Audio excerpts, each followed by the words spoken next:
Yan. 400 diameter. Yan ang ikagabit namin. I-install namin.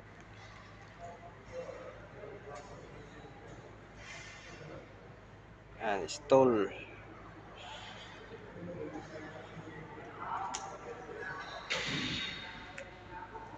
Yan. Ang magbubuhat ay overhead tower. Yan ang magbubuhat. Overhead tower. Yan. Pipindutin lang namin to. Yan. Di makina. Kung mano-mano yan. Kabigat. Ayan o. Laki. Laki ng water pump. Yan ang magsisip-sip.